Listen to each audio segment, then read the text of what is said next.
Assalamualaikum warahmatullahi wabarakatuh.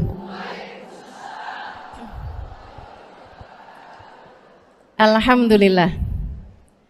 Wassalatu wassalamu ala Rasulillah Muhammad ibn Abdillah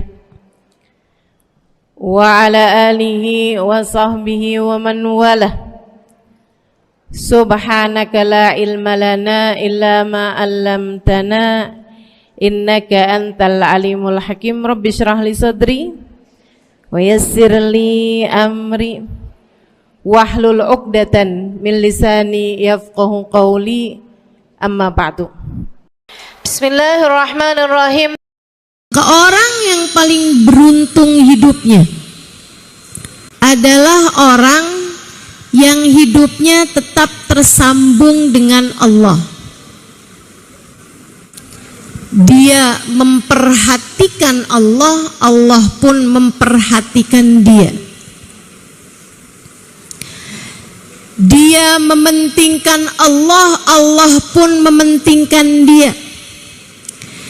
Dia berkomunikasi dengan Allah, Allah pun berkomunikasi dengannya. Itu orang yang paling beruntung, bahagia, benar, rapi, lurus hidupnya. Siapa mereka ini? Ini nasihat Sayyidina Muhammad Al-Bagir kepada putranya. Nak, kamu kalau pengen hidup kamu bagus, benar, selalulah tersambung dengan Allah SWT. Anaknya tanya, ayah, bagaimana cara saya tersambung dengan Allah? Ibu kalau misalnya gitu nasihat sama anaknya, nak, walaupun kamu sekolah di luar negeri, kita harus tetap berhubungan. Itu maksud ibu apa? Kita harus tetap teleponan, harus tetap WhatsAppan, kan begitu, Bu? Nah, ini seorang ayah berkata kepada anaknya, nak, kamu dalam hidupmu jangan pernah putus dari Allah, harus tetap tersambung dengan Allah SWT. Anaknya nanya, gimana caranya ya? Kalau sama orang kita ngerti dah caranya, tapi kalau sama Allah nih gimana caranya? Ayahnya bilang, kalau kamu pengen berkomunikasi sama Allah, sholatlah, berdoalah. Kamu kalau lagi doa tuh, ya Allah, pandanglah saya dengan pandangan kasih sayang-Mu. Lagi komunikasi apa enggak?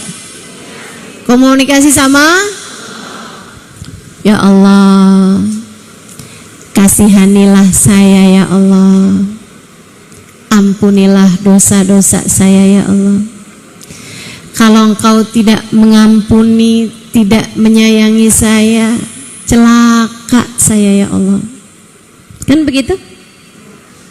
Itu kalau di bahasa Arab kan, Rabbana zalamna anfusana wa illam taghfir lana wa tarhamna lanakunanna minal khasirin. Saudaraku sekalian saya muliakan, jadi ayahnya bilang, nak, kamu itu selalulah berkomunikasi sama Allah.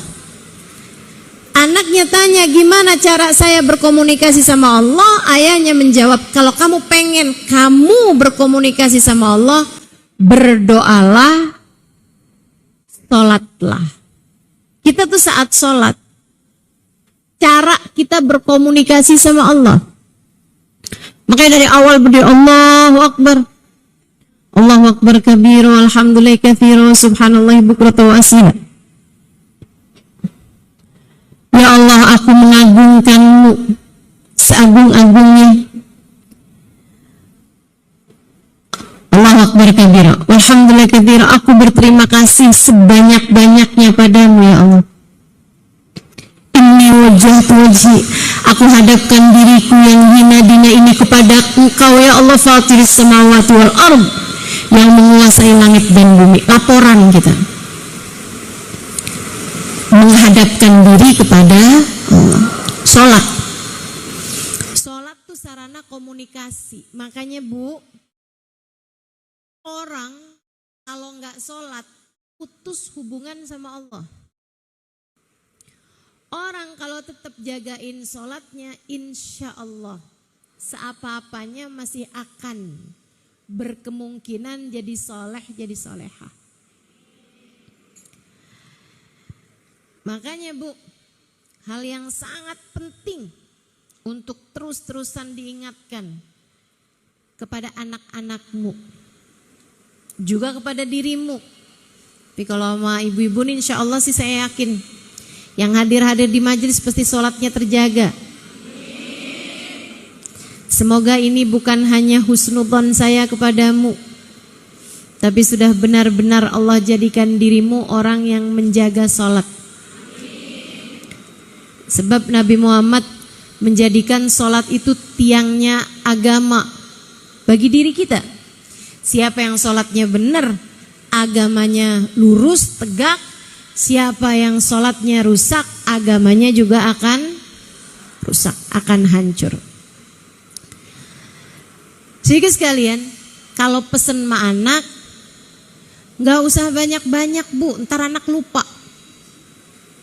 Ibu kalau pesen 2 aja. Nak, jangan tinggal sholat, jangan tinggal sholawat.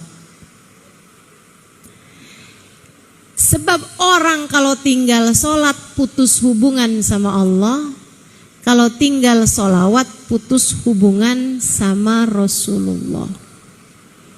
Kita harus jaga hubungan kita sama Allah dengan sholat. Kita mesti jaga hubungan kita sama Nabi Muhammad dengan sholawat. Jangan tinggal sholat.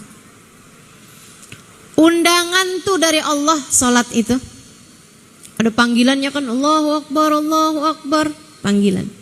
Diundang semua orang Islam. Tapi yang hadir hanya yang ditentukan untuk datang. Makanya sering saya sampaikan, Bu, sering saya sampaikan, ketika seseorang sholat, bukan hanya karena dia mau sholat, akan tetapi karena dia masih punya nilai di sisi Allah, sehingga Allah mengizinkannya untuk menghadap kepada Allah. Ketika orang nggak sholat, ketika orang meninggalkan sholatnya, bukan karena dia nggak mau sholat, bukan hanya karena dia nggak mau sholat. Aku nggak mau sholat, males. Aku nggak mau sholat, berat. Aku nggak sholat nih ya, tapi aku tetap baik. Ini aneh nih kalau ada orang ngomong kayak begitu. Dia tuh orangnya nggak sholat tapi dia baik. Baik versi siapa? Baik menurut siapa? Kalau menurut saya teman-teman saya sekalian, orang yang ninggalin Allah nggak ada kebaikan darinya. Allah aja dia tinggalin, apalagi kita. Betul nggak? Makanya buat adik-adik nih yang belum nikah, dek, jangan mau nikah sama orang gak sholat. Allah aja dia tinggalin, dek, apalagi kamu. Buat para janda, kalau kamu dilamar sama laki-laki gak sholat, jangan hanya kamu lihat, ih mobilnya bagus, ih rumahnya besar, terus kamu terima lamarannya. Orang kalau ninggal sholat, Allah aja dia tinggalin, apalagi kamu. Kamu jangan bilang, tapi dia bilang dia tak mampu hidup tanpa saya.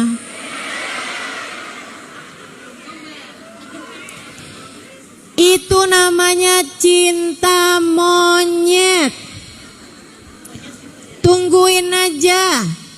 Selagi masih ada cintanya, dia tidak meninggalkanmu. Tapi kalau cintanya udah habis, cintanya hilang, tinggal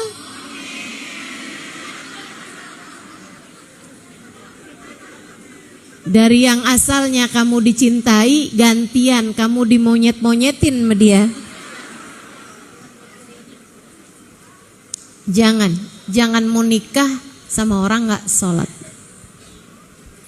Ustazah udah terlanjur suami saya gak sholat.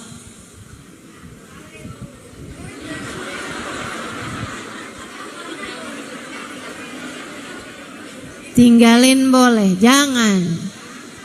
Kalau udah terlanjur sih nggak boleh begitu. Kalau udah terlanjur, saudariku sekalian, ingat gini nih. Sholatnya suamimu nggak akan jadi hisab bagimu. Masing-masing. Hisaban kita tuh sendiri-sendiri. Istri dihisab atas perbuatannya kepada suami. Suaminya dihisab atas perbuatan dirinya dan juga ibadah istrinya. Makanya kalau ada istri gak sholat, suami ikut nanggung dosa. Ikut dosa, bukan berarti istrinya jadi gak dosa, tapi ikut menanggung dosa. Kalau istri gak sholat. Kalau suami gak sholat, dia sendirian bu yang berdosa, kamu enggak.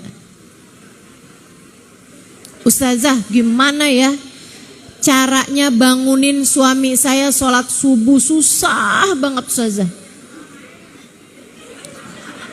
Lah kamu yang punya suami nanya sama saya.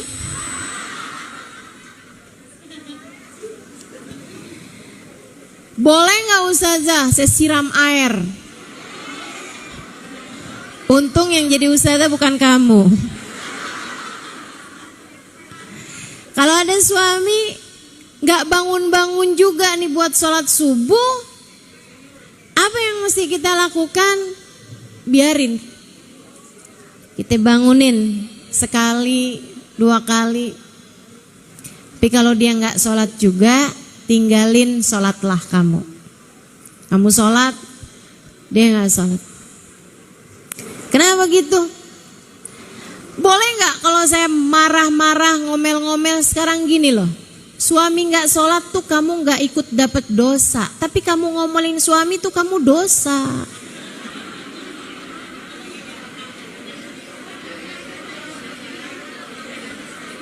Suami gak sholat kamu gak dosa, tapi kalau kamu siram air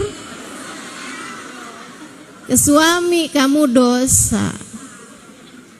Ngapain mengerjakan sesuatu yang membuatmu berdosa untuk resiko yang kamu nggak dosa? Terus dibiarin aja gitu Ustazah, doain. Kalau kamu punya suami nggak sholat, apalagi anak-anak kamu udah besar-besar, doain, kesian. Bu, saya sih ngelihat orang gak sholat tuh kesian. Kapan lagi ada waktunya kita berbisik lirih ke bumi dan suara kita didengar sampai ke arsy? Kapan lagi kita bisa merasa dekat, lekat dengan pencipta kita lebih daripada saat kita sholat? Nabi Muhammad sampai bilang, Aqrab ma yakunul abad min rabbihi fahuwa sajid fa'akthiru fiha du'a faqamin an yustajabalah. Tempat terdekat seorang hamba dengan Allah Tuhannya adalah saat dia sujud. Maka berdoalah di saat sujudmu, sangat mungkin doamu diijabah oleh Allah Ta'ala. Maka belajar buat lebih menjaga sholat kita. Insya sholat, jika kamu ingin berbicara dengan Allah, sholatlah, berdoalah. Orang yang bagus sholatnya bakalan bagus hidupnya. Saya nggak lagi doa, gak usah diaminkan. Saya cuma mau bilang, orang kalau sholatnya bagus, hidupnya bakalan bagus. Amin lagi.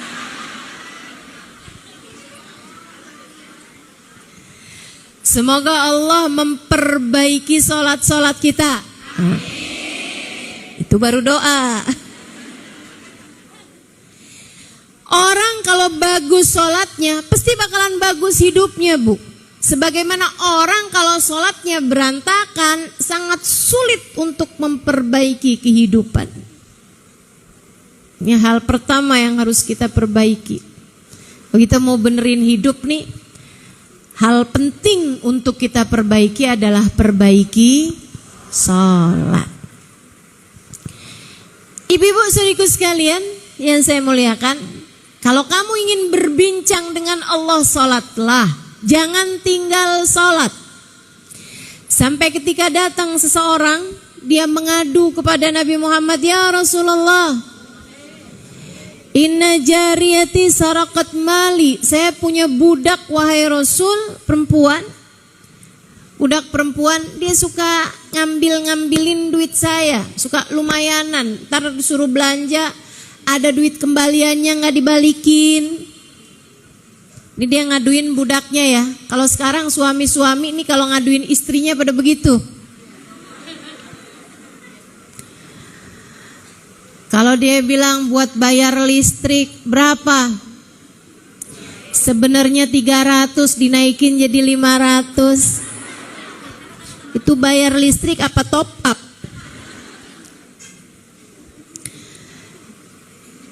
Siapa yang suka kayak begitu?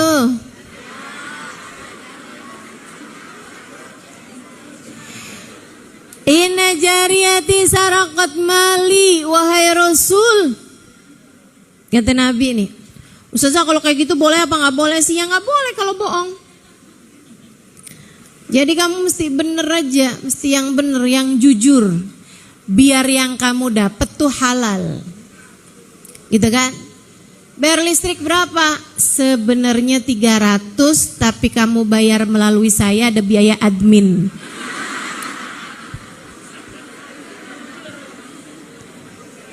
Kalau enggak ya kamu bayar sendiri dah. Oh, dia repot kan nyuruh kita bayar, ada biaya tambahannya.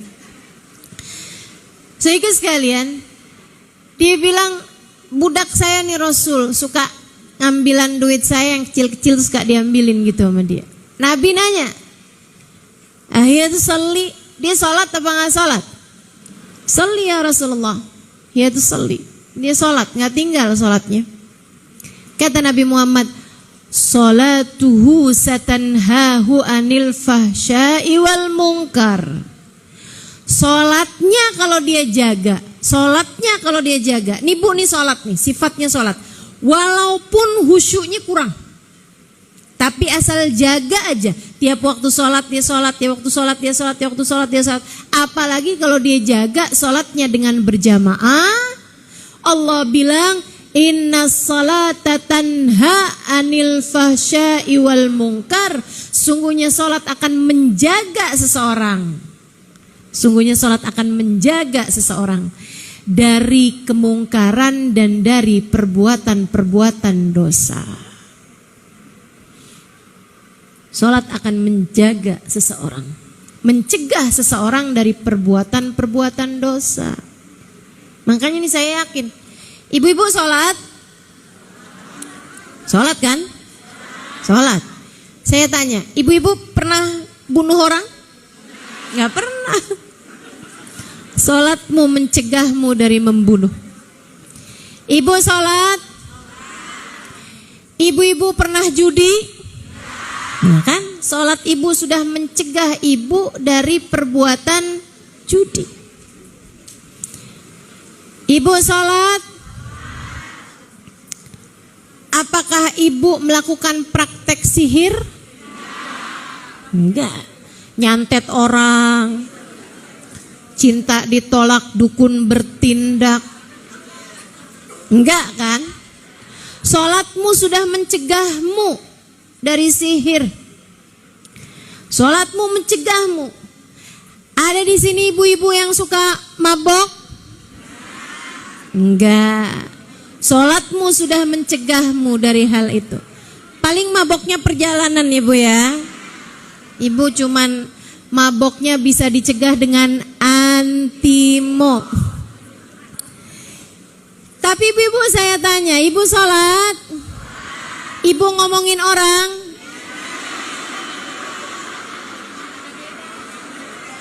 Ibu sholat? Ibu pernah bohong?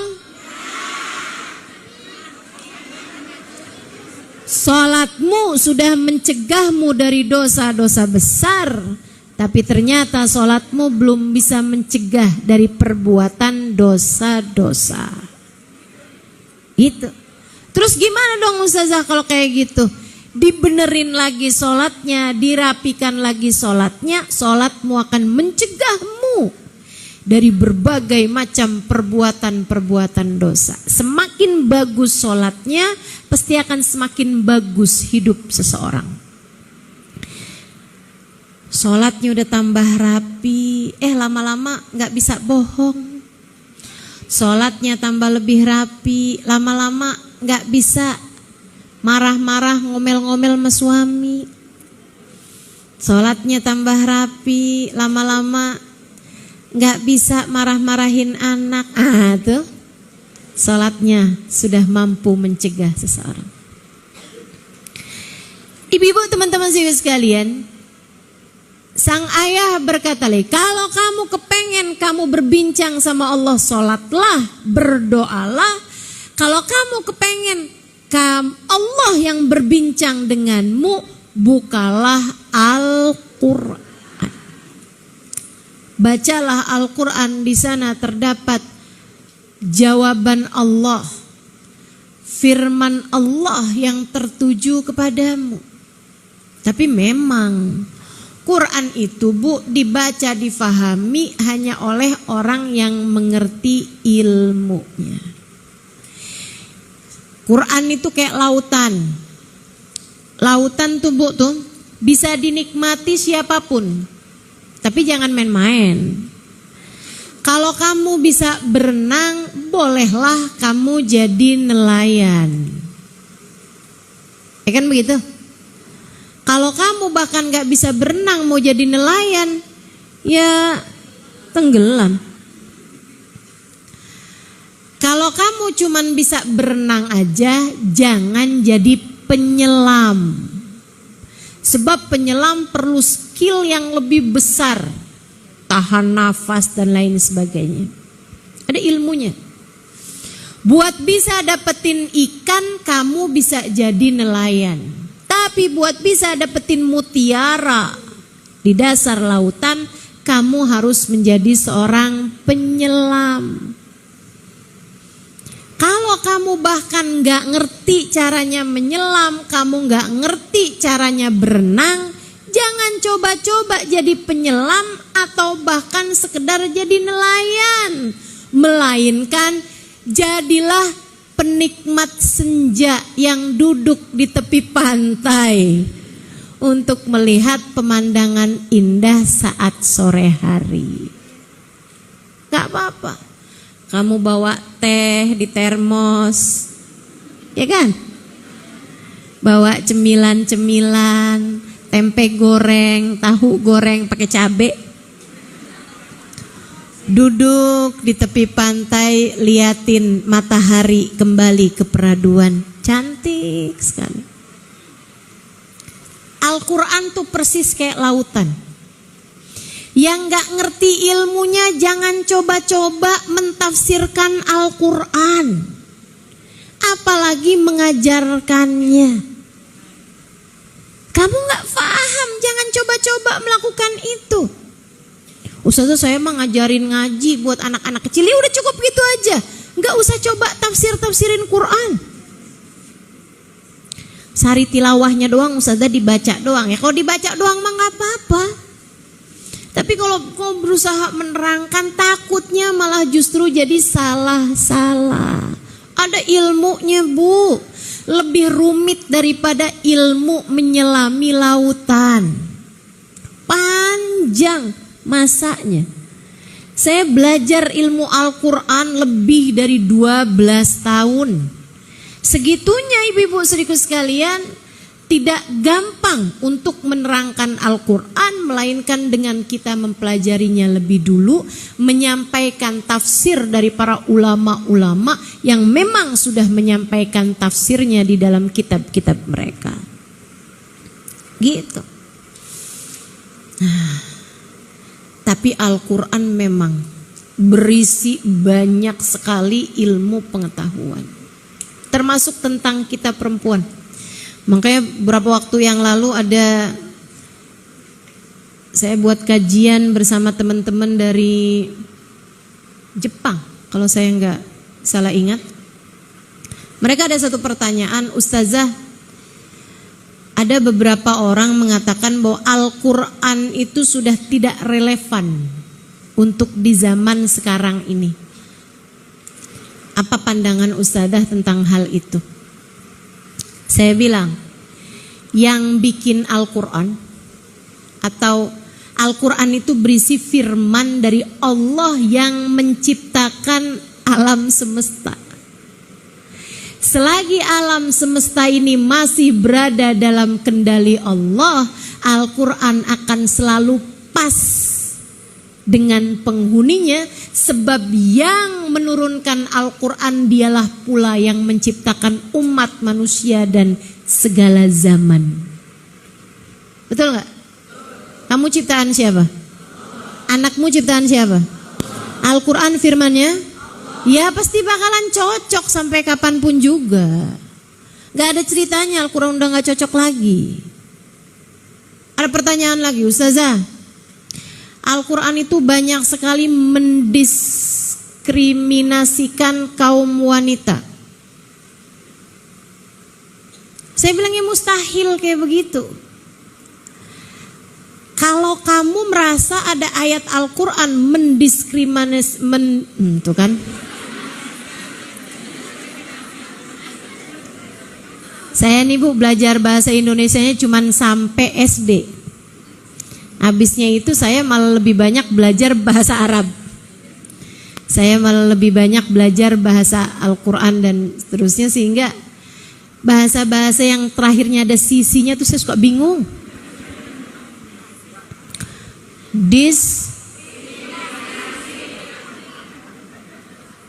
Kayak deket gak sih sama demokrasi, koalisi?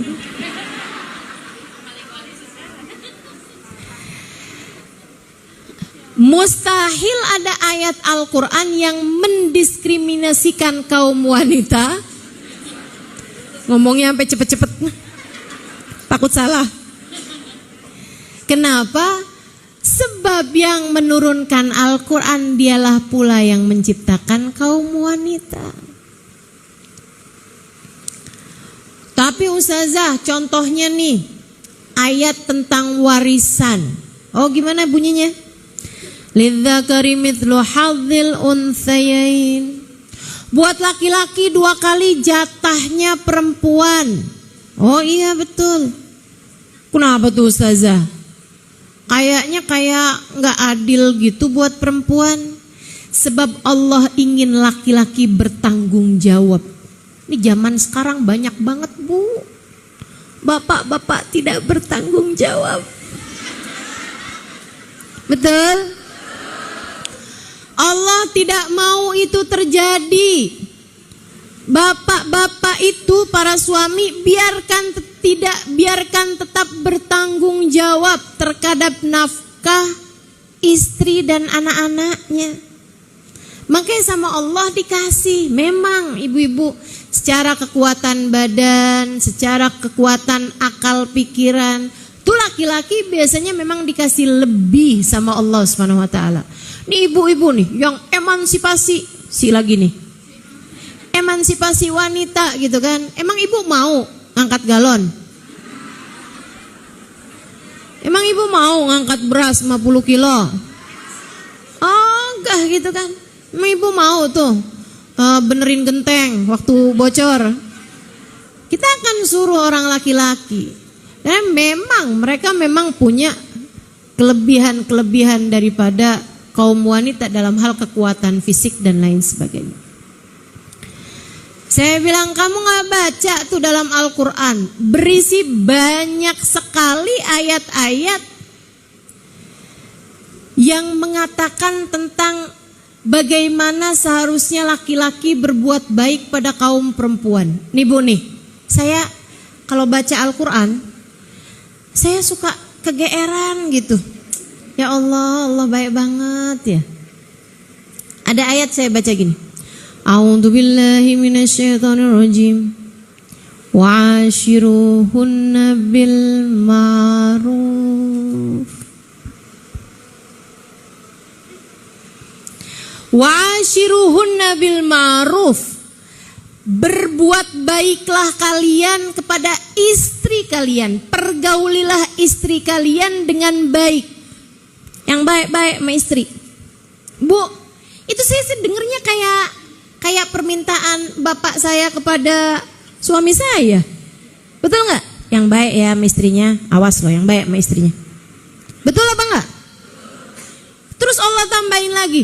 Wa in karihtumuhunna fa'asa an takrahu syai'a wa yaj'alullah. Kurang baik apa Allah Bu sama kita kaum perempuan? Sampai Allah pesan sama para suami-suami kita yang baik sama kita. Tapi saya gak seneng sama dia ya Allah. Tapi saya terlanjur terjebak hidup bersamanya. Jangan. Wa in karihtumuhunna. Jika bahkan kamu gak demen sama dia sekalipun, gak seneng sama dia sekalipun, benci sekalipun sama dia, tetaplah berbuat baik padanya. Asa an takrahu syai'a wa yaj'alullahu fihi khairan katsira. Seringkali kamu paksain berbuat baik padanya, Allah akan kasih kepadamu kebaikan yang sangat banyak. Itu kayak bapaknya seorang perempuan yang sangat sayang, gitu ya, bilang sama mertuanya, udah deh nak, yang baik-baik aja sama anak saya, sama istri kamu. Tapi saya nggak demen pak sama dia. Udah tenang, nggak apa-apa, kamu tetap baik aja deh.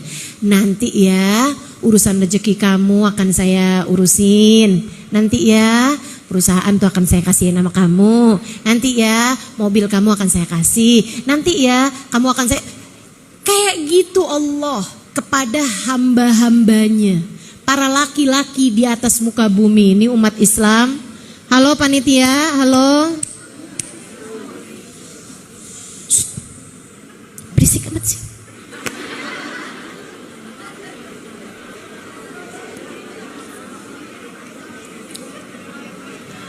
Ini yang ribut malah panitianya ya Bu ya.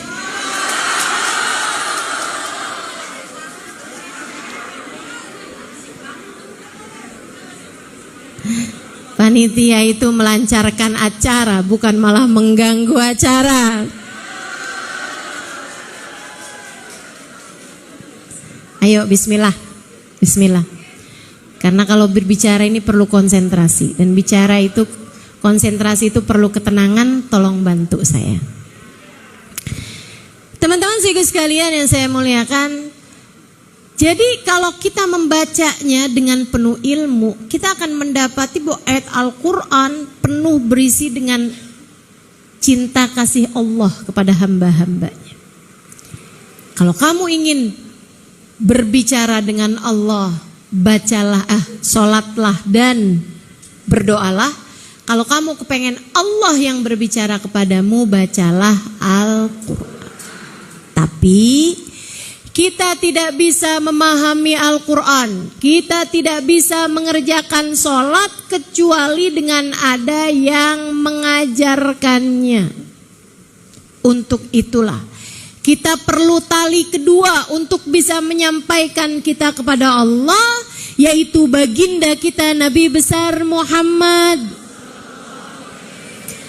Dari mana kita ngerti sholat kalau bukan dari Nabi Muhammad? Dari mana kita ngerti caranya berdoa kalau nggak diajarin sama Nabi Muhammad? Makanya Bu, ketika ada orang lagi sakit banget, ditengokin sama Nabi Muhammad, terus dia bilang, Rasul doain dong saya biar cepet mati. Sama Nabi Muhammad bilang, jangan begitu. Kamu kalau harus berdoa karena nggak tahan lagi sama sakit, dan mudah dalam keadaan husnul. Perlu diajarin sama Nabi kita Muhammad alaihissalam. Itu sebabnya Bu, orang tuh yang paling bener hidupnya yang paling dekat sama Nabi Muhammad. Karena Nabi tuh udah ngajarin semua-muanya. Dan ini ajaran agama Islam. Ibu-ibu sekalian, gak ada yang lebih indah daripada itu. Nabi ngajarin kita bukan hanya tentang cara menjalani kehidupan, cara berbuat baik, cara bersedekah, cara sholat, sampai cara potong kuku diajarin sama Nabi Muhammad. Ibu udah tahu? Kalau ibu bilang tahu, diamalin apa enggak? Kalau ibu bilang enggak tahu, kemana aja dari dulu-dulu? Ibu kalau potong kuku tuh Bu, mulai dari tangan kanan, telunjuk, habis itu ke tengah, habis itu ke jari manis, habis itu ke kelingking, habis itu ke jempol. Nah habisnya itu begini nih, secara berurutan, yaitu dari kelingking ke jari manis, ke jari tengah, ke jari telunjuk, ke jempol. Atau cara yang kedua, telunjuk tadi tuh kanan, tengah, jari manis, jari kelingking, jempolnya entaran. Ke sini dulu nih, ke kelingking, ya dari kelingking tadi tuh ke kelingking gitu ya. Terus sampai ke jempol, baru abisnya jempol ditutup lagi pakai jempol. Kayak orang lagi bikin lingkaran. Diajarin sama Nabi Muhammad alaihissalam. Terus diajarin lagi sama Nabi. Kalau potong kuku tuh jangan gegarukan, jangan makan sebelum cuci tangan. Sampai segitunya Nabi Muhammad SAW ngajarin. Segala macam hal diajarin sama Nabi Bu. Sampai urusan kalau kamu udah bikin kopi, tahu-tahu ada lalat hidup nih, jeleb, masuk ke dalam kopimu. Sementara kamu mau bikin lagi kopinya udah kehabisan, Ibu ya, atau gulanya yang habis, ya udah sayang banget nih. Si lalatnya juga ternyata belum mati, misalnya gitu kan. Nah, gimana nih caranya nih? Jangan kamu ambil lalatnya kemudian kamu buang gitu aja. Jangan, kata Nabi Muhammad, tenggelamin di sayap satunya. Coba nih, memastikan kepadamu betapa beliau adalah Rasul utusan Allah Subhanahu wa ta'ala yang telah mengajarkan kepada kita segala macam hal dalam kehidupan. Ajaran yang sangat indah. Sampai diajarin kalau lalat masuk dalam minuman kamu, kata Nabi Muhammad, kalau kamu mau tetap meminumnya boleh, tapi tenggelamin dulu sayap satunya. Dia masuk pasti dengan satu sayap, ibu-ibu sekalian. Kata Nabi, fa inna fi ihda janahaihi da wa fil akhar dawa. Tenggelamin di sayap satunya lagi. Set, tenggelamin, habis itu buang. Jangan kemudian kamu camil. Sayang nih masih ada sisa kopinya, jangan buang ya. Habis itu boleh tuh kamu minum airnya. Silahkan diminum airnya, gak akan berbahaya. Sebab kata Nabi, di salah satu sayapnya ada penyakit, salah satu sayapnya ada obatnya. Diselidikin Bu. Ini kan zaman sekarang kan laboratorium udah canggih-canggih. Ternyata dua-duanya ada racun, dua-duanya ada penyakit, gak ada obatnya. Tapi Nabi Muhammad bilangnya kayak begitu. Mereka pun mencobanya di minuman. Ternyata subhanallah, racun yang satu menyembuhkan racun yang lainnya. Nabi kalau ngomong gak akan pernah salah. Sebab semua ucapan Nabi Muhammad adalah wahyu dari Allah. Karenanya Bu, orang kalau hidupnya pengen bener nih mesti terhubung terus sama Allah. Nah buat terhubung sama Allah kita mesti ngikutin jalannya Nabi besar Muhammad. Ikutin sunnah-sunnahnya Nabi, cara hidupnya Nabi, cara bicaranya Nabi, cara makannya Nabi, cara tidurnya Nabi. Bener semua tuh, bener semua. Orang kalau ngikutin jalan hidup Nabi, ya Allah Bu, hidupnya terarah, hidupnya bagus. Tapi kan sunnah Nabi banyak ustazah, sunnah Nabi kan besar-besar. Saya putus asa buat ngikutin sunnah-sunnahnya Nabi Muhammad. Jangankan kita, ulama-ulama besar sekalipun mustahil bisa mengikuti 100% sunnahnya Nabi Muhammad. Mustahil. Gak ada orang bisa hidup kayak cara hidupnya Nabi Muhammad 100% tuh gak ada Bu. Sebaik apapun orang itu, apalagi yang kayak kita nih Bu. Nabi Muhammad sholat malam sampai bengkak telapak kakinya. Ibu bengkak telapak kaki gara-gara apa? Asam urat, kolesterol. Boro-boro sholat malam sampai bengkak telapak kaki, tarawih aja ngitung rokaat mulu. Nyarinya masjid yang paling cepat, malah nyarinya masjid yang paling sedikit rokaatnya. Siapa tuh? Insyaallah. Yang di sana 20 tambah 3, yang situ 8 tambah 3. Kayaknya kalau ada masjid yang bikin tarawih 2 rakaat, orang-orang Bekasi bakalan ikut yang itu kayaknya. Masya Allah. Ibu-ibu sekalian, Nabi sholat malam sampai bengkak telapak kakinya. Mustahil buat kita ikutin Bu, mustahil.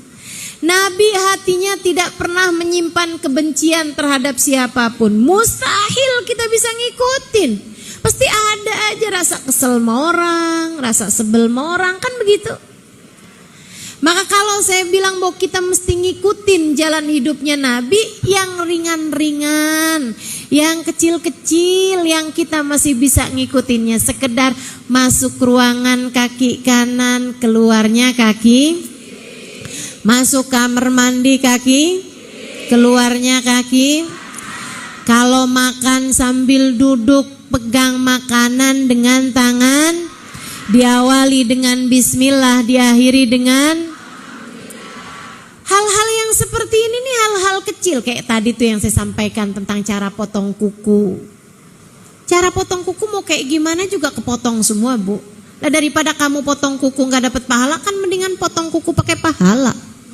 Enak sama-sama potong kukunya, sama-sama kukunya jadi pendeknya. Kenapa kita gak mau dapat pahala? Cara minum, nah ini kebetulan saya haus.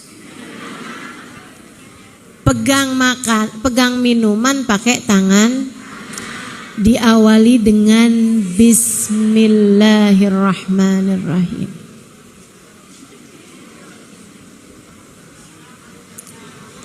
Tiga kali tegukan.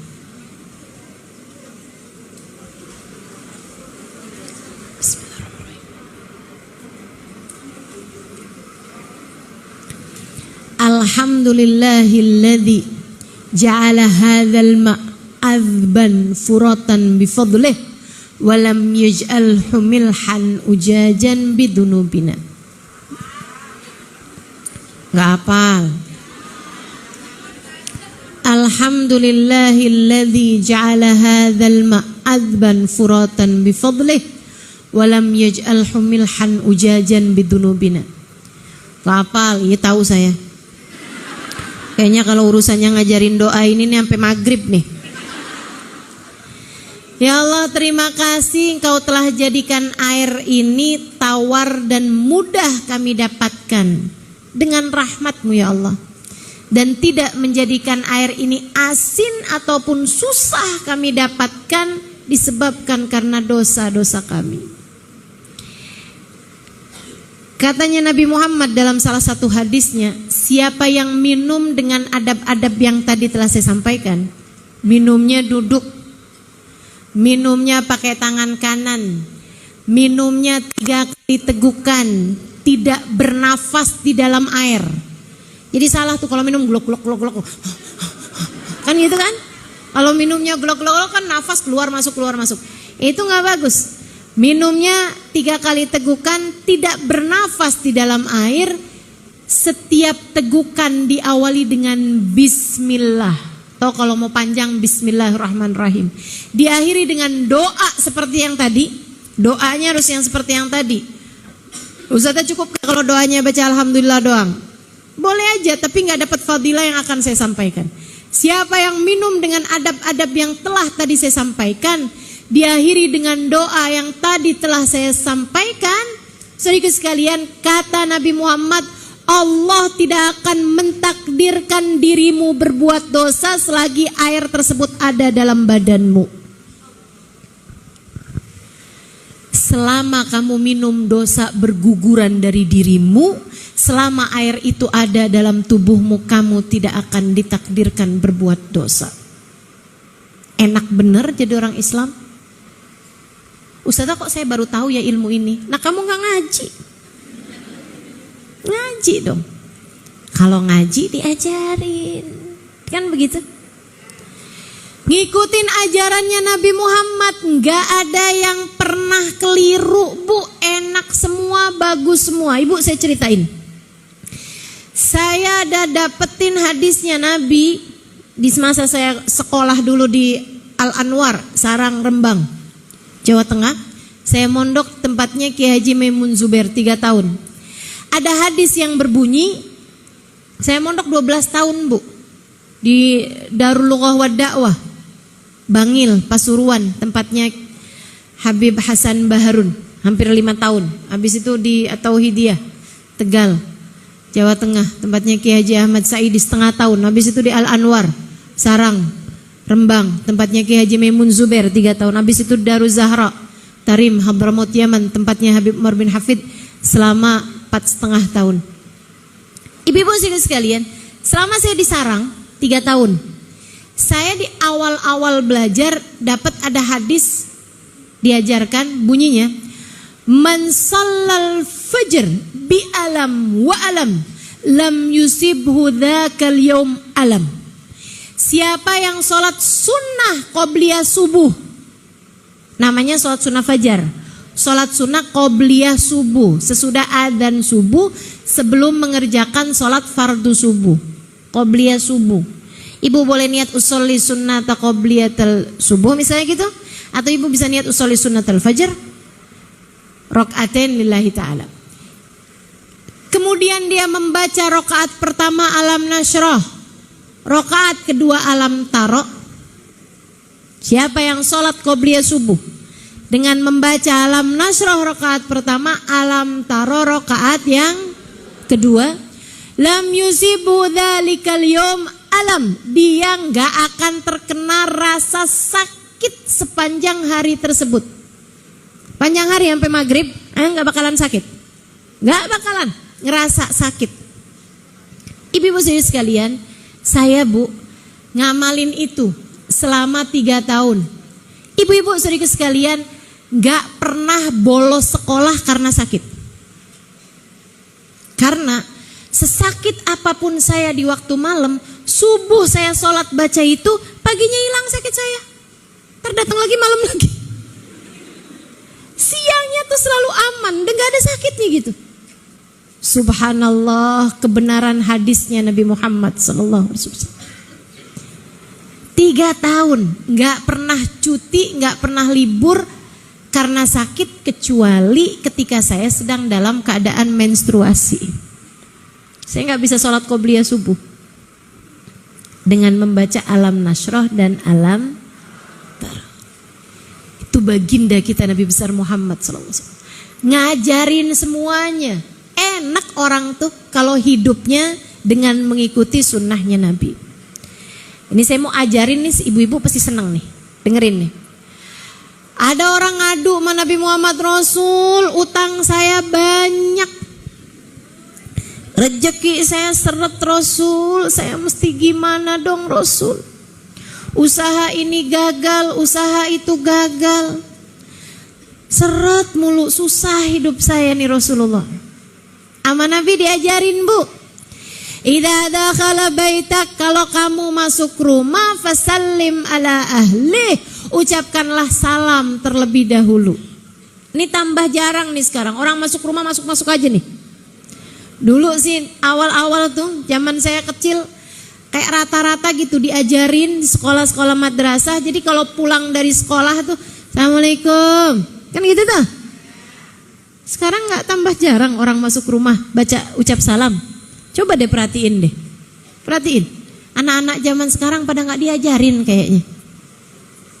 Teman-teman sini sekalian saya muliakan, kata Nabi, kalau kamu masuk rumah ucap salam dulu, Assalamualaikum warahmatullahi wabarakatuh. Kemudian thumma qra' surat al-ikhlas, kemudian bacalah surat al-ikhlas. Ucap salam, kemudian baca surat al-ikhlas. Assalamualaikum, al-ikhlas, al-ikhlas, enggak gitu. Salah. Akan tapi bismillahirrahmanirrahim. Qul huwallahu ahad, Allahus samad, lam yalid walam yulad walam yakul lahu kufuwan ahad. Berapa kali? Sekali aja. Sekali aja. Kalau saya sekalian juga masuk baca al-ikhlas sama baca ayat kursi. Kenapa gitu? Diajarin juga sama Nabi, Bu. Kalau ibu suka panas dalam rumah, ngelihat suami bawaan pengen marah, ngelihat anak bawaan pengen ngomel, iya, cobain dah masuk rumah baca ayat kursi. Biar kenapa? Biar setannya gak ikutan masuk. Tuh yang bikin panas rumah setan, Bu. Setan tuh terbuatnya dari api. Maka ibu-ibu jangan mau temenan sama setan. Setannya biar suruh di luar aja, gak usah ikutan masuk. Caranya dengan tiap masuk rumah baca ayat. Jadi kalau ada anak masuk-masuk ngomel-ngomel, marah-marah gitu, bilangin anak keluar lagi. Masuk ucap salam baca ayat kursi. Cepetan. Ituin. Besokannya suami pulang-pulang marah-marah, keluar lagi.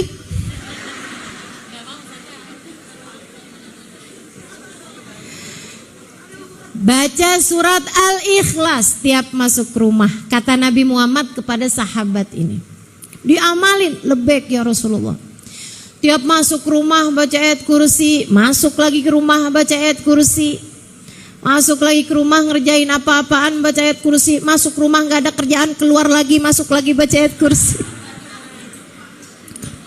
Terus dia amalkan sebulan, 2 bulan, 3 bulan, 4 bulan. Beberapa waktu kemudian datang lagi dia sama Nabi Muhammad, ya Rasulullah, sadaqta wa sadaqallah. Wahai Rasul, engkau telah benar sebab Allah telah benar.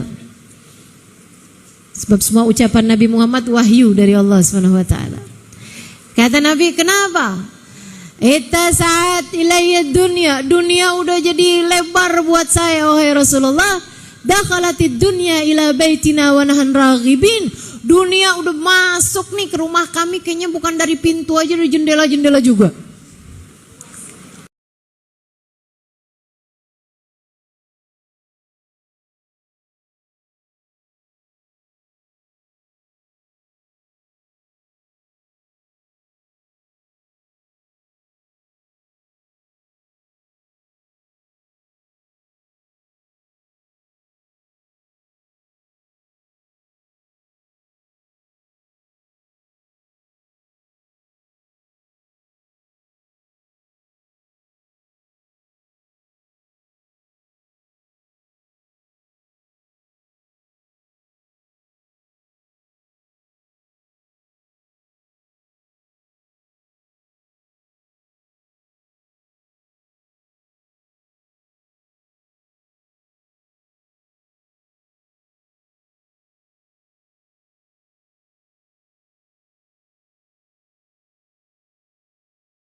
Bu marah nih, mendidih rasanya.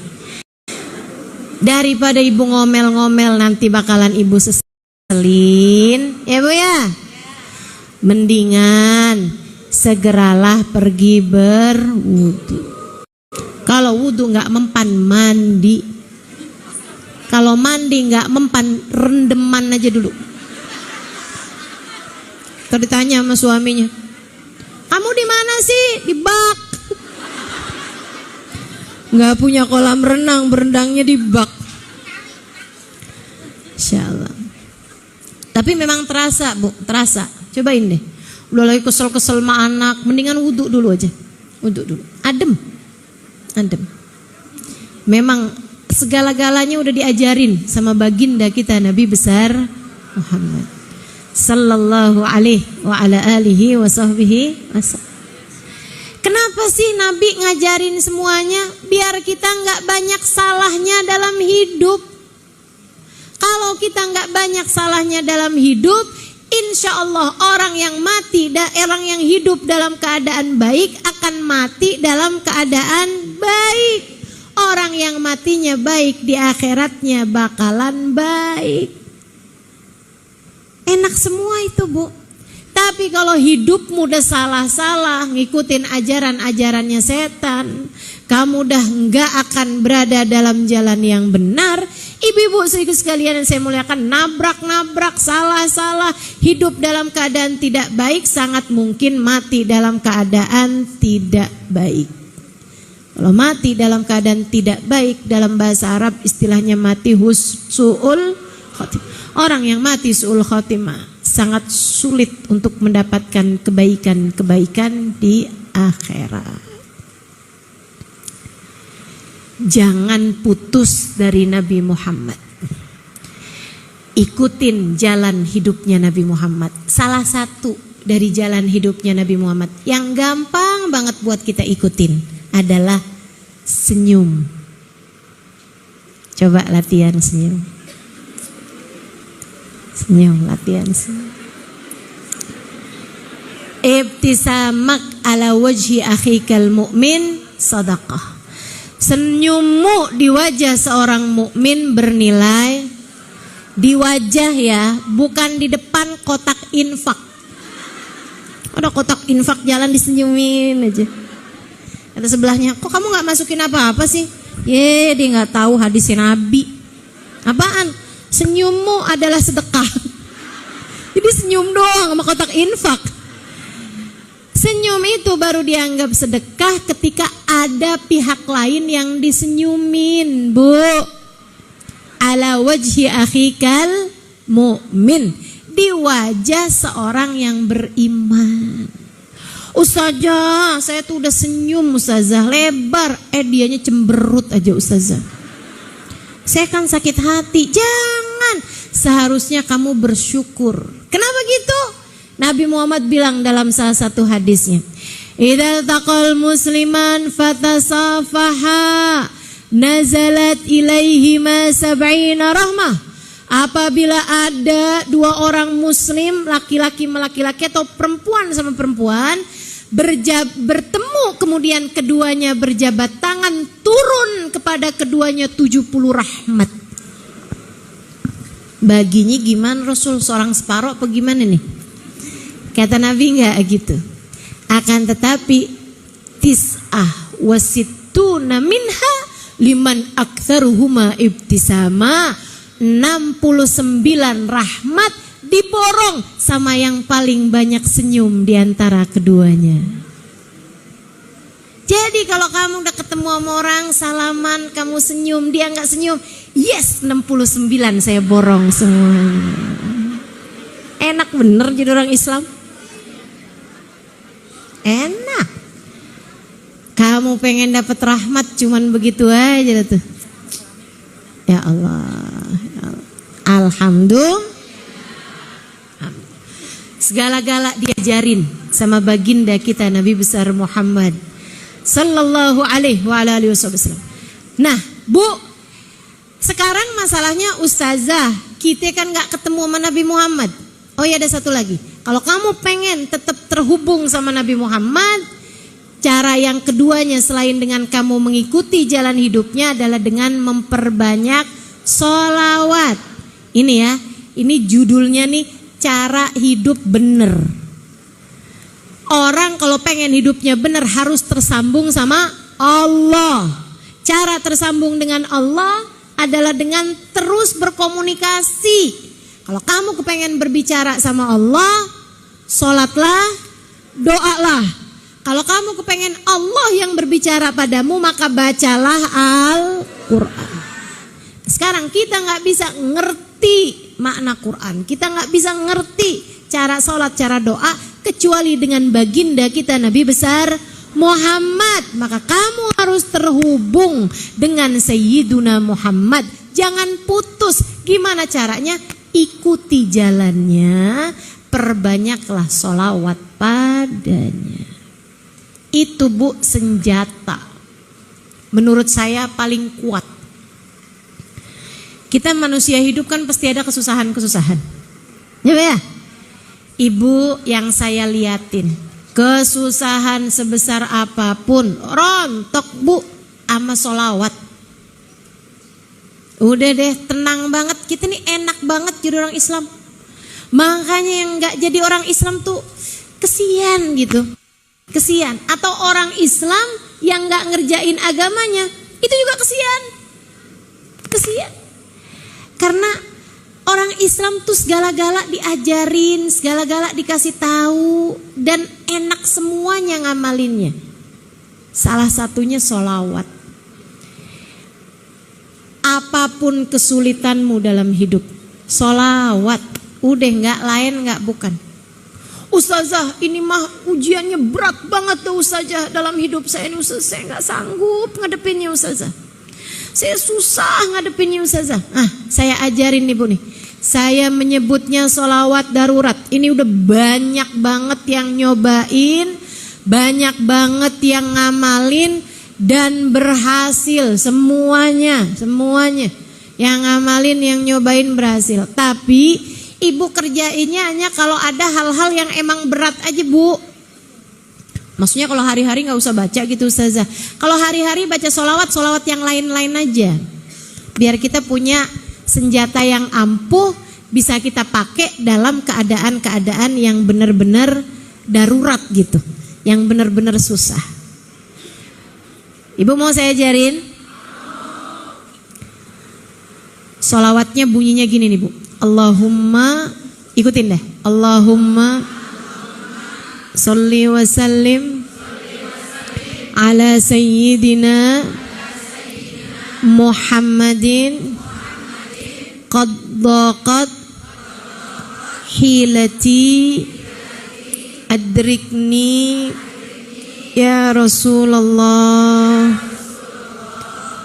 Saya ulangi. Allahumma sholli ala sayyidina Muhammadin qad daqat hilati adrikni ya Rasulullah.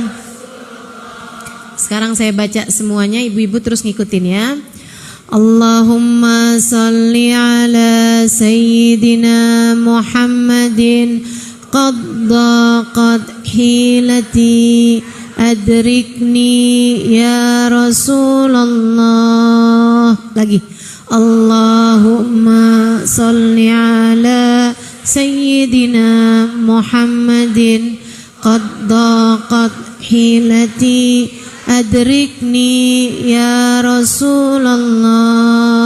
Allahumma sholli ala sayyidina Muhammadin qad daqat hilati adrikni ya Rasulullah. Pakai wasalim apa enggak Ustaz? Boleh, enggak juga apa-apa. Allahumma sholli ala sayyidina Muhammad qad daqat hilati, telah sempit jalanku. Ya Allah, sampaikanlah salawat salam kepada baginda kami Nabi Muhammad. Qad daqat hilati, qad qaf sama dal, daqat do panjang, qaf sama ta. Qad daqat hilati adrikni ya Rasulullah. Qad, qaf sama dal. Baqat, ba panjang terus qaf sama ta. Hilati, ha ya lam ta ya, hilati. Adrikni ya Rasulullah. Adrikni alif dal ro kaf nun panjang ya. Adrikni ya Rasulullah. Artinya ya Allah, sampaikanlah salawat salammu kepada baginda kami Nabi Muhammad. Qad daqat hilati, telah sempit jalanku, telah buntu jalanku. Artinya saya udah gak ngerti lagi nih mesti ngapain nih. Qad daqat hilati, telah sempit jalanku. Adrikni ya Rasulullah, syafaatilah aku wahai Rasulullah. Tolonglah aku, syafaati aku wahai Rasulullah. Minta tolong sama Nabi Muhammad, minta syafaat Nabi Muhammad. Karena beliau adalah wasilah kita menuju Allah, pintu menuju Allah. Emang Nabi Muhammad bisa ustazah ngasih kita jalan keluar, solusi dan lain sebagainya gitu? Nggak bisa Bu, yang bisa Allah. Akan tetapi kalau kita doa nggak pakai wasilah Nabi Muhammad nih, ya kita kan dosanya banyak. Kita kan hamba yang penuh dengan noda-noda, dengan aib, dengan kekurangan. Sholat belum benar, ibadah belum benar. Nah kita makanya pakai Nabi Muhammad sebagai perantara kita. Pakai jalan lewat Nabi besar Muhammad. Sebab kalau Nabi Muhammad kita mintain syafaat, nabinya nanti yang akan ngebelain kita, nabi yang akan memohonkan hajat kita kepada Allah. Sakit, ekonomi lagi sulit, hati lagi sempit, apapun aja Bu masalah ibu. Dah, sholawatan yang banyak. Kalau lagi susah-susah, sholawatan yang banyak. Liatin. Tungguin aja sehari, 2 hari, 3 hari, 4 hari, subhanallah. Jalan keluar yang begitu indah. Waktunya udah terbatas, saya gak mau cerita panjang lebar tentang hal ini. Pokoknya percaya aja sama saya. Ya Bu ya, sholawat senjata paling ampuh untuk kita menghadapi berbagai macam kesulitan dalam kehidupan. Nah Bu, Nabi Muhammad gak bisa kita kenali, gak bisa kita tauin kehidupannya kecuali dengan ada tali ketiganya nih yang nyampe kepada kita, namanya para ulama.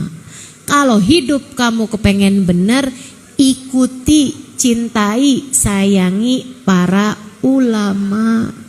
Kata Nabi Muhammad, saya ti zaman ala ummati, akan datang waktu kepada umatku ya firruna minal ulama, ada orang-orang yang gak demen sama ulama. Ibu ketemu orang-orang yang gak demen sama ulama? Ibu ketemu orang-orang yang gak demen sama kiai, gak demen sama habaib, gak demen sama ustazah, gak demen sama ustaz? Ketemu? Yang kalau disebut pengajian kayak alergi gitu. Yang kalau dengerin ceramah kayak nyari-nyari pembenaran gitu. Allah, siapa bilang kayak begitu? Terpinter ngomong aja tuh ustazahnya tuh. Ada yang begitu? Kalau diajakin jalan-jalan, pergi ke mall, ya ampun semangatnya luar biasa. Giliran diajakin ke pengajian, ada aja alasannya, ada.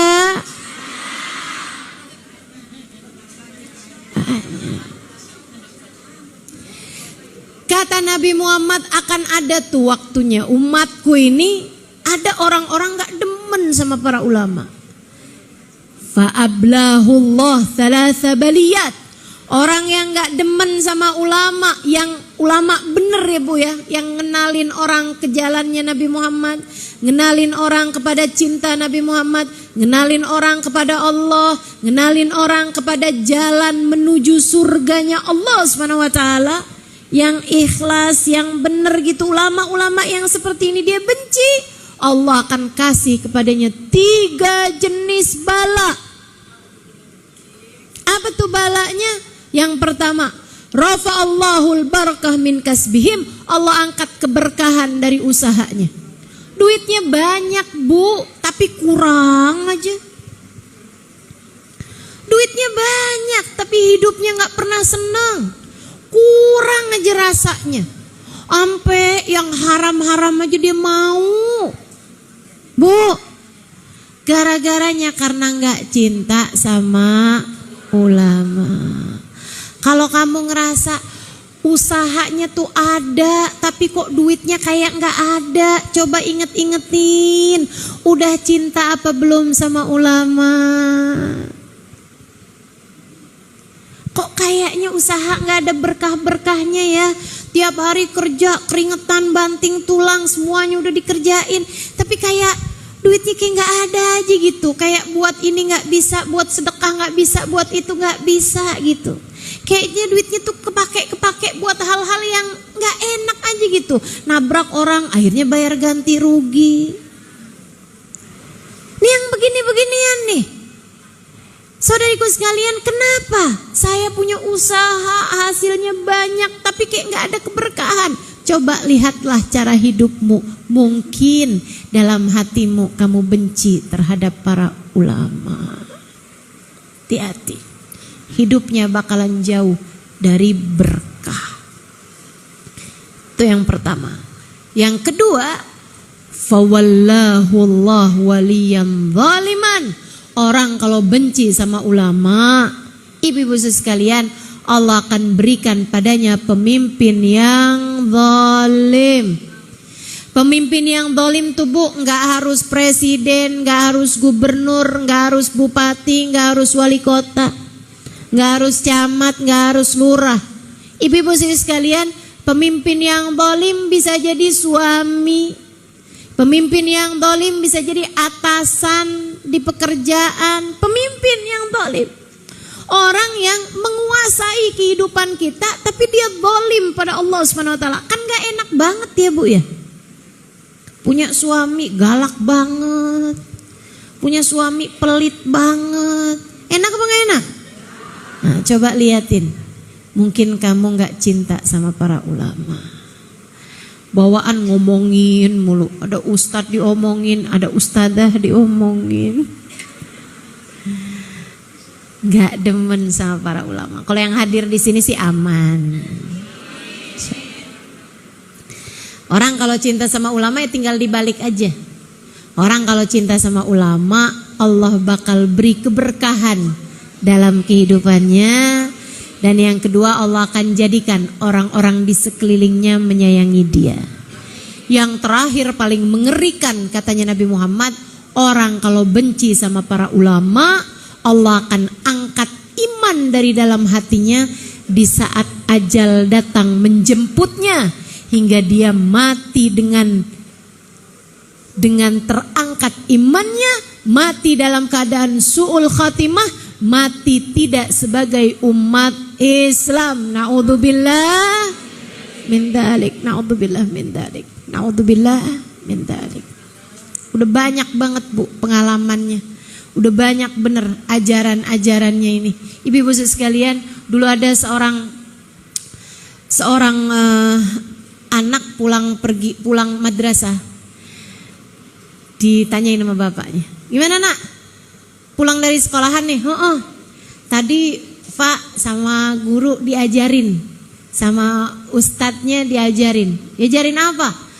Diajarin buat bersiwak sebelum wudhu, pakai kayu siwak tuh, buat gosok gigi tuh, belum wudhu. Sama diajarin pakai kayu siwak sebelum sholat. Nah, coba lihat-lihat. Diambil metu bapaknya nggak senang sama ulama, nggak senang sama ilmu agama. Apaan nih kayak beginian? Nih mah buat ngelempar anjing. Lempar siwaknya tuh, kayu siwaknya tuh dilemparin sama dia keluar. Dia bilang, apaan beginian? Nih mah buat lempar anjing nih nak. Kayak gitu. Dia sayang sama anaknya, cuma dia nggak sayang, nggak senang sama ulama, nggak senang sama ajaran Islam. Ibu-ibu sekalian, dia lempar. Istrinya lagi hamil. Ini kejadian di zamannya Imam Malik alaihi ridwanullah. Istrinya lagi hamil, Bu. Istrinya melahirkan, anaknya mukanya kayak anjing. Dia ngelihat itu, dia ketakutan. Dia marah, beneran marah. Badannya tuh badan manusia tuh mukanya tuh mirip anjing gitu. Dia langsung ambil pedang, dia bunuh tuh anak. Habisnya itu dia ngerasa putus asa, dia ngerasa benci sama dirinya sendiri. Tuh pedang yang sudah belepotan dengan darah anaknya dipakai buat menusuk dirinya sendiri. Dia pun mati dalam keadaan seperti itu. Kenapa bisa kayak begitu tuh, Bu? Karena benci sama para ulama, benci sama ajaran Islam. Di zamannya Imam Abu Hanifah juga gitu. Ada orang benci banget sama Imam Abu Hanifah.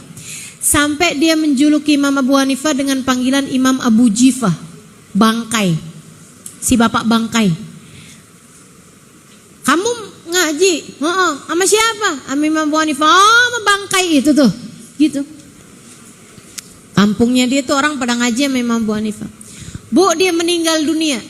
Waktu dia meninggal dunia, jenazahnya bau banget. Kayak baunya bangkai, keciuman sampai ke kampung-kampung sebelah. Semua orang pada nanya hari itu, ada bangkai apaan sini? Ada bangkai apa sini?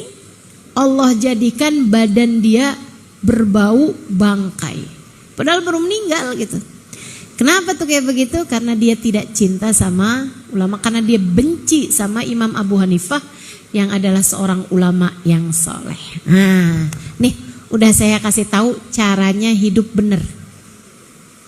Ibu, ke Allah, ke Rasulullah lewat para ulama. Kita lewat para ulama buat kenal Rasulullah, buat kenal Allah. Kita lewat Rasulullah untuk bisa disayang-sayang sama Allah. Benar hubungan kita sama Allah, benar hubungan kita sama Rasulullah, benar hubungan kita sama para ulama, dengan kita sayang, dengan kita cinta sama mereka, insya Allah akan lurus dan benar pula lah kehidupan kita. Sehingga kalau kita hidupnya lurus, kita mati dalam keadaan lurus. Kita mati dengan berbekal iman. Kita mati dengan membawa Islam.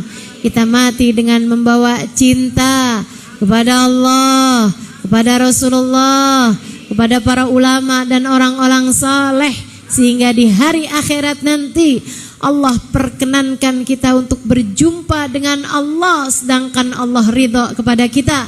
Allah perkenankan kita untuk bertemu Rasulullah sedangkan Rasulullah ridha kepada kita. Allah perkenankan kita untuk berada dalam rombongan orang-orang saleh, berada dalam rombongan para ulama, berada dalam rombongan para syuhada, berada di belakang baginda Nabi besar Muhammad sallallahu alaihi wa alihi wasallam, insyaallah. Rabbana zalamna anfusana wa illam taghfir lana wa tarhamna lanakunanna minal khasirin. Rabbana atina fid dunya hasanah fil akhirati hasanah wa qina adzabannar. Bi fadli subhana rabbika rabbil izzati amma yasifun wa salamun alal mursalin walhamdulillahi rabbil. Assalamualaikum warahmatullahi wabarakatuh. Alhamdulillah. Wassalatu wassalamu ala Rasulillah Muhammad ibn Abdillah wa ala alihi wa sahbihi wa man walah. Subhanaka la ilma lana illa ma 'allamtana innaka antal alimul hakim. Rabbi shrah li sadri wa yassir li amri wahlul 'uqdatan min lisani yafqahu qawli, amma ba'du. Alhamdulillah, ibu-ibu sekalian saya muliakan, hadiah indah di mana Allah mengizinkan kepada kita untuk menghadapnya. Bukan main. Siapa kita ini sampai diizinkan Allah untuk bolak-balik menghadap kepada Allah Subhanahu wa taala dalam salat-salat kita. Saya pernah dengar dari para guru-guru kami, guru-guru saya. Mereka mengatakan di saat orang sholat, di saat kamu sholat, di saat saya sholat, bukan hanya karena saya mau sholat, kamu mau sholat, akan tetapi karena kamu dianggap mulia di mata Allah, sehingga Allah izinkan dirimu untuk menghadap padanya. Ketika saya sholat, bukan hanya karena saya mau sholat, akan tetapi karena saya punya nilai di mata Allah, sehingga Allah izinkan kepada saya untuk menghadap padanya. Sebaliknya, ketika kamu tidak mau sholat, bukan hanya karena kamu tidak mau sholat, akan tetapi karena kamu sudah jatuh dalam pandangan Allah, terhina dalam pandangan Allah, sehingga Allah tidak lagi mengizinkan kepadamu untuk menghadap kepadanya. Ketika seseorang tidak sholat, bukan hanya karena dia tidak mau sholat, akan tetapi karena ia sudah tidak lagi bernilai di mata Allah, sehingga Allah tidak izinkan dia untuk menghadap padanya. Teman-teman, saudariku sekalian yang saya muliakan, kalau bicara tentang sholat nih teman-teman, ada 4 tingkatan, ada 4 kelas. Untuk kamu melihat sholatmu sudah ada di kelas yang mana. Kalau saya boleh bilang kelas teratasnya nih kelas bisnis, oke lah ya. Kelas bawahnya lagi kelas atasnya kelas eksklusif ya, kelas eksekutif. Terus bawahnya lagi kelas bisnis, bawahnya lagi kelas, tapi ada 4 kelas, bawahnya lagi kelas gerbong. Nggak naik dalam kereta nih ya. Kelas yang paling bawah kita bahas nih, kelas gerbong nih. Kayaknya naik di atasnya nih ya, gerbongnya. Teman-teman sekalian, orang yang di saat mengerjakan sholat, dia kerjakan juga, tapi merasanya sebagai beban.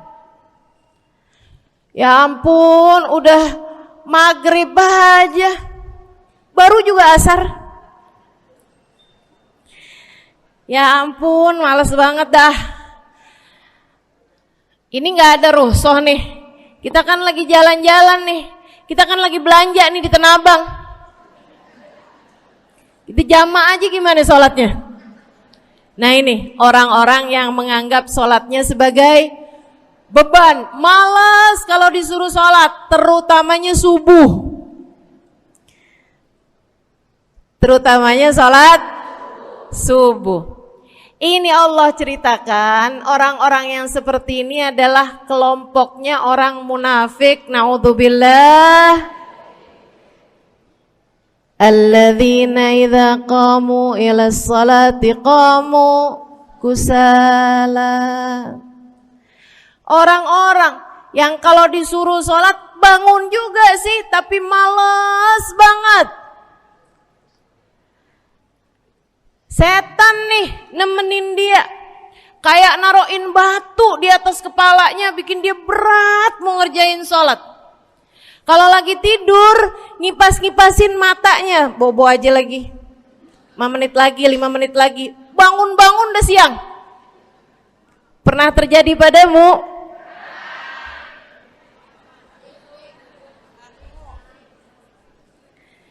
Jemur kunut.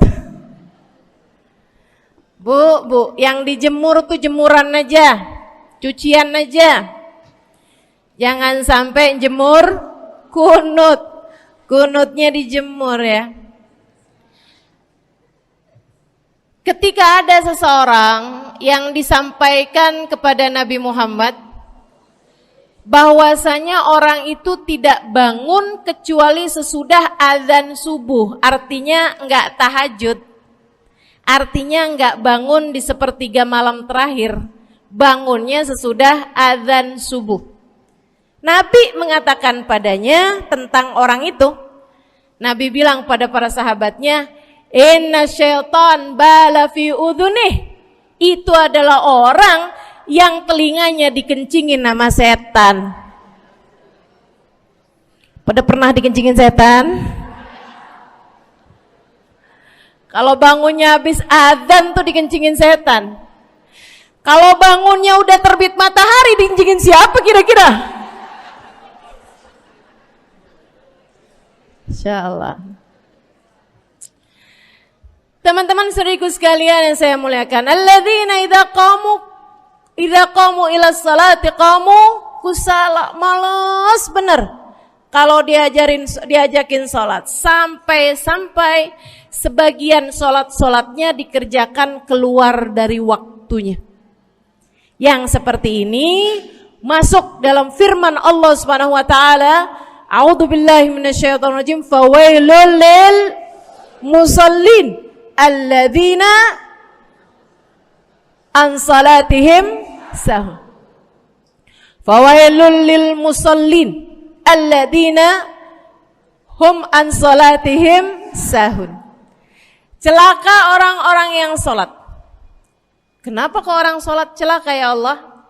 Sebab mereka an salatihim sahun, melalaikan sholat mereka. Apa maksudnya melalaikan? Imam Sayyidina Ibnu Abbas dalam salah satu tafsir beliau mengatakan, alladzina yuakhiruna an waqtiha au yuqaddimuha ila ghairi waqtiha. Orang-orang yang mengakhirkan sholat sampai keluar dari waktunya atau memajukannya sebelum waktunya. Mau pergi ke Tanah Abang nih, jam 11. Ntar kita ribet nih urusan sholat duhur. Dah sholatin sekarang aja. Ini orang-orang yang fawailul lil musallin. Bu, sesibuk apapun dirimu, jangan pernah ninggal sholat. Bu, lagi ngerjain perkara penting apapun kamu, jangan pernah mengakhirkan sholat. Jangan pernah mengeluarkan sholat dari waktunya. Kenapa gitu? Karena bu, sholat itu urusanmu sama Allah. Gak ada yang lebih penting daripada itu. Gak ada yang lebih penting daripada itu. Siapa yang mementingkan Allah, dia bakal dipentingin sama Allah. Siapa yang meremehkan sholatnya, berarti dia telah meremehkan Allah. Siapa yang meremehkan Allah, dia akan diremehkan oleh Allah. Na'udzubillah min dzalik. Buat adik-adik jomblo, jangan pernah mau kawin sama orang yang gak sholat. Biarpun kamu udah nunggu cukup lama, kalau ada yang lamar kamu dan dia gak sholat, jangan mau bu. Dek, ibu-ibu juga. Kalau ada yang janda di sini,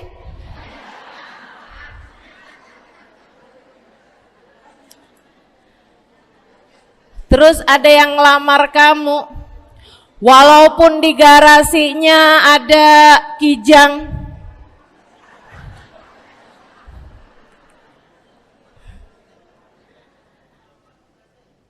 ada bebek, motor maksudnya ya, datang melamar kamu, jangan terima. Orang yang gak sholat, kamu jangan mau jadi istrinya. Kenapa? Saya kasih tahu ya, Allah aja dia tinggalin, apalagi kamu.